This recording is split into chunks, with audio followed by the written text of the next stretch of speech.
A few weeks ago, Marcel from the Draw Like a Sir channel launched a challenge saying that less than 10% of his subscribers would be able to complete it, drawing the controllers of 4 consoles with increasing difficulty. Specifically the controllers of the Nintendo NES, the Atari 2600, the PlayStation, and one of your choice. Well, Marcel, I accept the challenge. However, since apart from the PlayStation controller, which is indeed very complex, I don't think the others would be challenging enough. I decided to increase the difficulty by drawing the controllers resting on top of their respective consoles. And since I want to destroy this challenge, and I want to learn how to color, I'll color them too. Before we begin, remember to subscribe to the channel, and if you like science fiction, you can find my books on Amazon in ebook and paperback. Links in the description. The first console in order of difficulty is the Nintendo Entertainment System, known as NES. And it's easy to see why, it's basically a cube. The controller also has a very simple rectangular shape. I decided to use a hybrid approach. I'll draw the sketches traditionally, then color them digitally. This for 2 simple reasons. First, I want to learn how to color without spending a lot of money on pencils and markers, and I prefer to avoid water or oil-based stuff that I know I'll mess up. Second, I want to learn how to draw digitally, but given my poverty, I have a Wacom Intuos Pro that doesn't have a screen, and at the moment I struggle even to draw straight lines. So I draw traditionally and color digitally, while I learn how to use the tablet.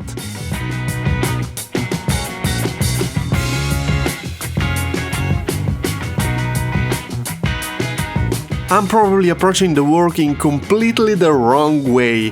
This is the second time I've picked up the tablet since the Duolingo mascot video, so if you have any suggestions, please write them in the comment.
The Atari 2600 certainly increases the difficulty quite a bit. Not only it is not a simple box, but it also has a fairly complex control panel and a series of slits that creates a play of light and shadows that reminds me of a grate. I decided to draw it with the game inserted because, since it was not difficult enough, why not deviate a little from the reference images? I wanted the cassette placed diagonally to exceed the height of the joystick base to make the drawing even more three-dimensional and interesting.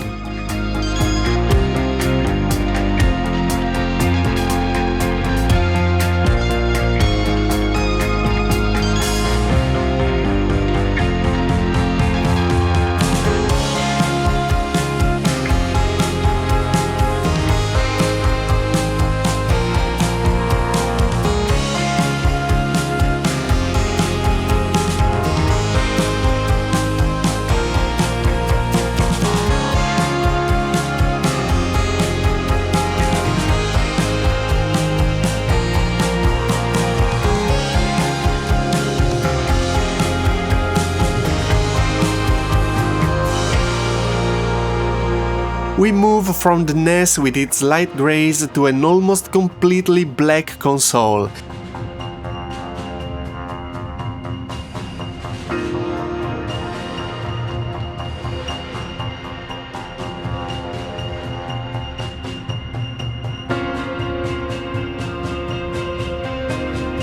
I really like how I rendered the wooden front insert.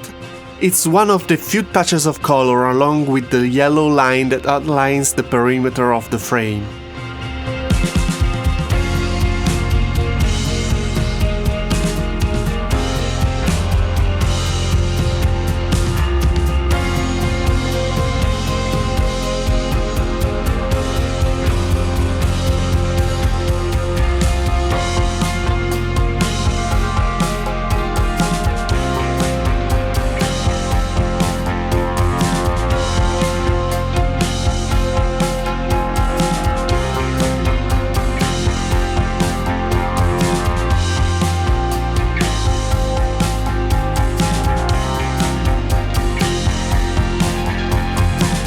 I had less difficulty than I thought in coloring the joystick, and I must say the folds at the base of the shaft didn't turn out badly at all. I was afraid I wouldn't be able to render them well, but with a few accents of reflected light, they look really good.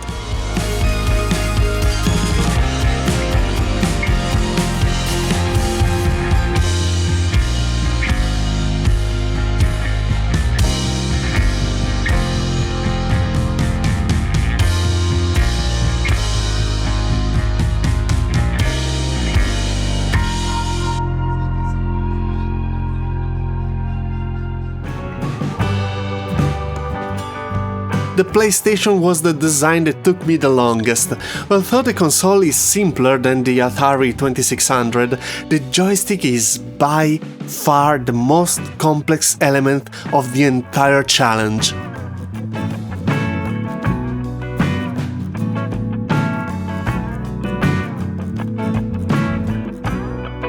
Unlike the others, it has few square elements, and the rounded shapes blend and intertwine with each other.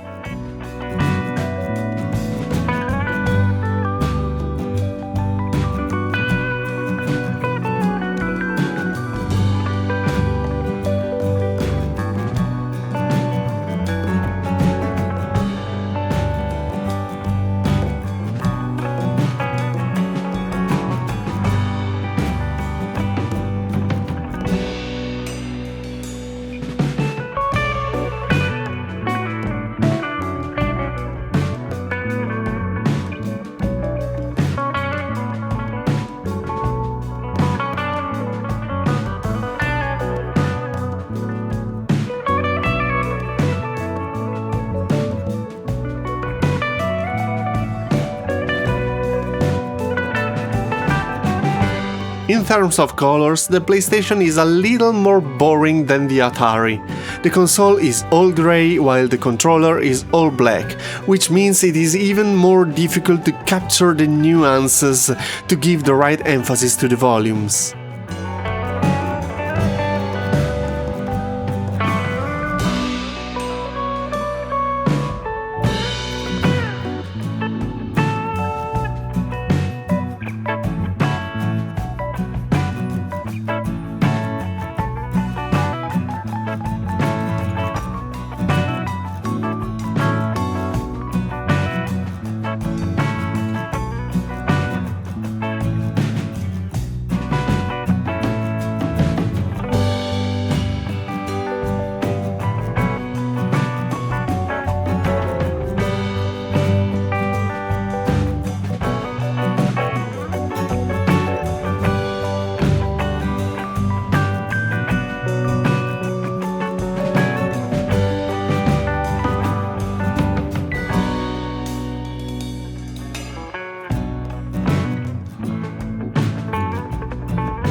As for the console of my choice, I decided to avoid the brands I had already drawn, so as not to show favoritism.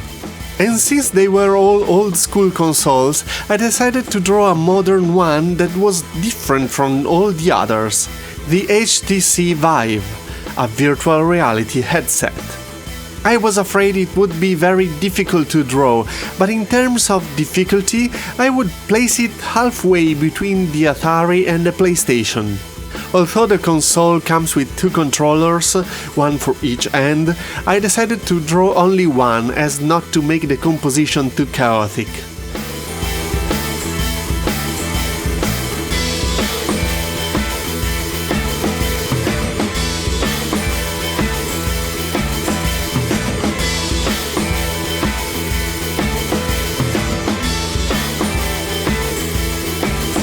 Here too we are working with shades of black and dark grey, and it was not easy to manage the shades so that all the elements could be distinguished.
So what do you think? Did I pass the challenge set by Draw Like a Sir?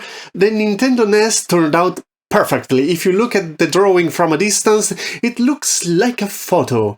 With the Atari, I could have handled the perspective better. In the early stages of the drawing, it looked a bit shorter than it is in the photo, and the viewpoint is a little too high. But I have to say that I really like how I drew the joystick from that point of view. Since having got it wrong with the console, I had to change it for the controller, so it is a little bit different from the reference photo. The PlayStation looks perfect from a distance.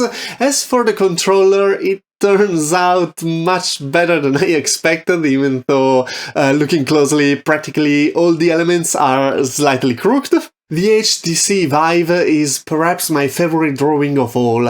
It has a medium-high degree of difficulty, and it turned out as well as the NES. The controller is perhaps a little too dark, but I would say that could be considered a success. Overall, I think I did a good job considering the added difficulty of having to draw the console as well as the controller and having to color everything. Also, using a tool I'm still unfamiliar with. It's just the second time I use the Wacom Intuos Pro and a tablet to draw in general in my life. Let me know in the comments if you want to take on this challenge too, and while I give you time to subscribe to the channel, like and ring the bell, I'd like to take this opportunity to thank Marcel for the inspiration. If you don't know his channel Draw Like a Sir, I recommend you to check it out, as you'll find lots of interesting tutorials there. See you in the next video, and as always, happy drawing to everyone! Bye!